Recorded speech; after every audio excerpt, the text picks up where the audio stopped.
யானவரையுமே நாங்கள் வரவேற்கிறோம் அப்பா. புதிய நாளுக்காய் மக்கள் நாங்கள் நன்றி செலுத்துகிறோம். சங்கீதம் 128 ஆரோகண சங்கீதம். கர்த்தருக்கு பயந்து அவர் வழிகளில் நடக்கிறவனவனோ உன் பாக்கியவான். கிறிஸ்துக்குள் பிரியமானவர்களே, கர்த்தருக்கு பயந்து அவர் வழிகளில் நடக்கிற எவனோ அவன் பாக்கியவான்.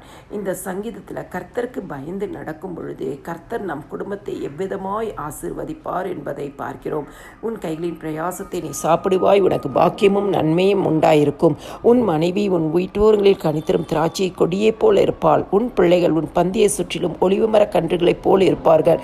இதோ கர்த்தருக்கு பயப்படுகிற மனுஷன் இவ்விதமாய் ஆசீர்வதிக்கப்படுவான். கர்த்தருக்கு பயந்து அவர் வழிகளில் நடக்கும் பொழுது பாக்கியவானாய் பாக்கியவதியாய் இருப்பது மாத்திரமல்ல, கையின் பிரயாசத்தை சாப்பிடும்படியாய் பாக்கியமும் நன்மையும் உண்டாயிருக்கும்படியாய் மனைவி வீட்டோரங்களில் கனித்தரும் திராட்சை செடியைப் போல, பிள்ளைகள் ஒலிவு மர கன்றுகளைப் போல பந்தியை சுற்றிலும் எப்பொழுதும் சமாதானமும் சந்தோஷமுமாய் இருக்கிற ஒரு குடும்பத்தை கர்த்தர் தருகிறார். கர்த்தருக்கு பயப்படுகிற மனுஷன் இவ்விதமாய் ஆசீர்வதிக்கப்படுவான் என்று சொல்லி வேதத்தில் நம்ம பார்க்கிறோம். கர்த்தருக்கு பயந்து நடக்கும் பொழுது கர்த்தர் நம் குடும்பத்தையும் நமக்கு உண்டான எல்லாவற்றையும் ஆசீர்வதிக்க அவர் உண்மையும் நீதியும் சத்தியம் உள்ள தேவனாய் இருக்கிறார். கர்த்தர் சீயோனிலிருந்து உன்னை ஆசீர்வதிப்பார். பரலோகத்தின் தேவன் தாமே பரலோகத்திலிருந்து நம்மளை ஆசீர்வதிப்பார். நமக்கு உண்டான எல்லாவற்றையும் ஆசீர்வதிப்பார். நம் காரியங்களை கைக்கூடி வர பண்ணுவார். நம்முடைய காரியத்தில் ஜெயத்தை கொடுப்பார். எதிர்பார்க்கிற நன்மைகளை தருவார். எதிர்பார்த்து காத்திருக்கிற காரியங்களில் நன்மை உண்டாகும்.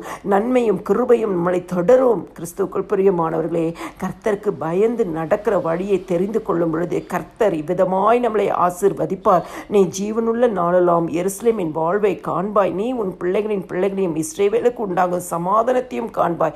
நம்முடைய குடும்பத்தில் சமாதானம் நதி போல புரண்டு ஓடும். கர்த்தர் இந்த சங்கீதத்தின் வழியாக கொடுக்கப்பட்ட ஆசீர்வாதங்களை சுதந்திரிக்க வேண்டும் என்று சொன்னால் நாம் ஒவ்வொருவரும் கர்த்தருக்கு பயந்து அவர் வழிகளில் நடப்போம்.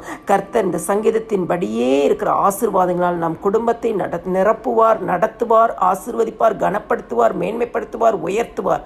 எல்லா துதியும் கனமும் மகிமையும் ஸ்தோத்திரமும் என் ஆண்டவராகிய இயேசு கிறிஸ்து ஒருவருக்கே செலுத்துகிறேன். ஆமேன்.